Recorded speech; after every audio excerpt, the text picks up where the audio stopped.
सबसे पहली बात जो मैं बताना चाहता हूं वो ये है,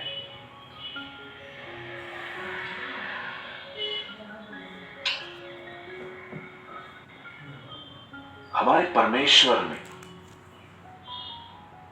इन अवर गॉड, एक खूबसूरत बात ये है, वो सबको बदल सकता है पर उसे कोई नहीं बदल सकता।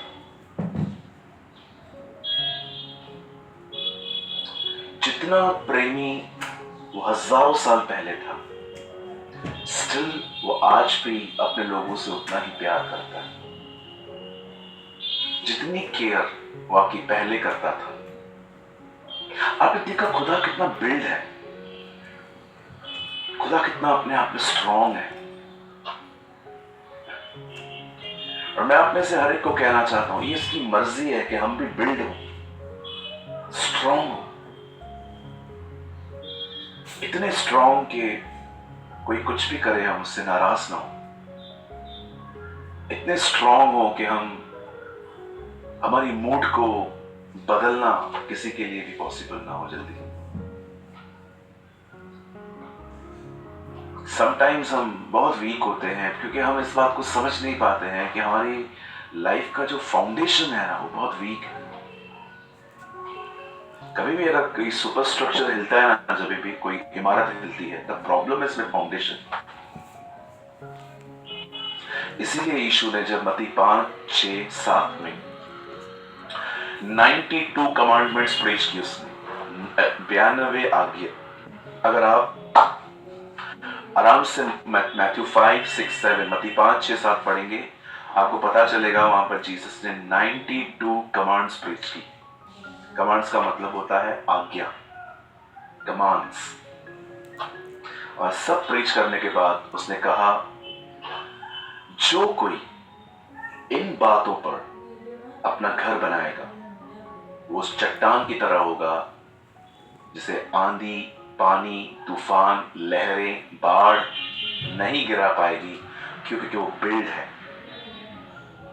वो स्ट्रॉन्ग है। In these days people are so much mentally weak. हम ऐसे दिनों में रह रहे हैं जहां पर लोग बहुत थोड़ी थोड़ी बातों को लेकर परेशान, डिस्टर्ब, इवन कुछ भी कोई बोल दे हफ्तों तक उनके अंदर रहता है। आपको नहीं लगता आपको स्ट्रॉन्ग और मुझे स्ट्रॉन्ग होने की बहुत नीड है? और अगर आप में से कोई ऐसा है यहां पर जो सच में एक स्ट्रॉन्ग लाइफ जीना चाहता है, मजबूत जिंदगी जीना चाहता है, मैं आपको एक सलाह देता हूं, हो सके तो मानो ये आपके लिए बहुत अच्छी।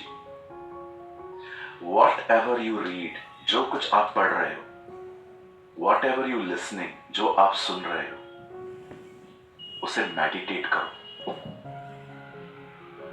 कुछ लोग पढ़ते बहुत है, मेडिटेट इतना है उनका, पर कुछ लोग होते हैं इतना सा पढ़ते हैं उसको बहुत मेडिटेट करते हैं। क्यों लिखा है, क्या लिखा है, किस वास्ते लिखा है? मेरी बाइबल में यह नहीं लिखा गया है कि व्यवस्था की ये किताब दिन और रात पढ़ते रहे। नो, माय बाइबल सेज व्यवस्था की इस पुस्तक को दिन और रात मनन कर। केवल बाइबल बताती है मनुष्य को अधिक पढ़ना थका देता है। आप होल डे नहीं पढ़ सकते, आप थक जाओगे, मैं थक जाता हूं।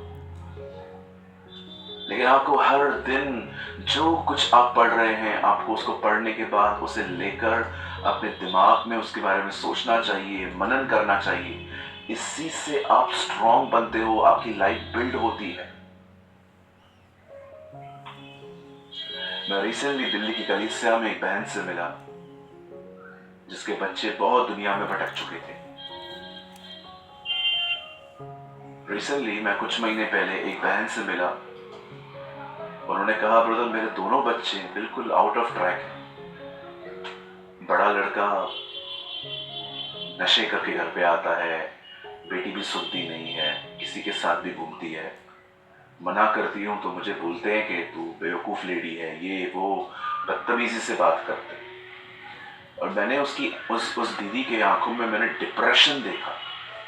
आई see the depression in her eyes. मैंने उनकी आंखों में देखा, वो बेचारी लेडी जूझ रही है उस तकलीफ से, मतलब स्ट्रगल कर रही थी कि मैं अपने बच्चों को। मैंने उनको जस्ट एक बात कही, मैंने कहा सिस्टर, आपके सोचने से थोड़ी आपके बच्चे वापस आएंगे। इट्स बेटर कि आप अपने बच्चों के लिए दुआ करो, और भले कैसे भी हैं आप उनको थोड़ी सी इज्जत दो, प्यार करो। मैं जानता हूँ इट्स नॉट ईजी अगर आपके खिलाफ कोई चल रहा है, और बट बाइबल यही कहती है, शत्रुओं से प्रेम करो, घृणा करने वालों का भला करो, जो तुम्हारा विरोध करते हैं तुम उनके साथ उन्हें आशीष दो। एंड ट्रस्ट में वो बहन ने लगातार प्रार्थना की और परमेश्वर के वचन को उसने मेडिटेट किया। उसने अपने बच्चों को भूल गई कि मेरे बच्चे क्या हैं, कैसे हैं, बस वो दुआ करती थी। और मुझे बहुत खुशी हुई, 3 हफ्ते पहले उनके दोनों बच्चे कलीसिया में आए थे, वो दोनों मुझसे मिलके गए। मीटिंग के बाद उन्होंने कहा कि पास्टर, हम आपको बोलना चाहते हैं कि आपने हमारे लिए दुआ करी वगैरह, वो बहुत इंकरेज करके गए। मैं जस्ट यही कहना चाहता हूँ आपको, अगर आप और मैं वर्ड को मेडिटेट करना सीखें, आपके दिमाग में आने वाले करोड़ों फालतू नेगेटिव और ऐसे वैसे ख्यालों से आप बचे रहोगे। अदरवाइज आप खाली बैठोगे, आप सिर्फ बाइबल पढ़ के बंद कर दोगे, बहुत सारी चीजें आएंगी, टू मैनी थिंग्स। इसलिए इब्रानी की किताब में लिखा है, जो बातें हमने सुनी हैं हम उन्हें भूल न जाएं, परंतु हम उन पर और भी अधिक मन लगाएं। आपको चाहिए मैं रेफरेंस दे सकता हूं, अगर आपको टाइम मिलता है बाद में, रीड Hebrews 2:1, इब्रानी की किताब 2 अध्याय 1 वचन आप बाद में पढ़ लेना। वहां लिखा है, जो बातें तुमने सुनी हैं उन बातों से दूर न जाओ, परंतु उसमें और भी मन लगाओ।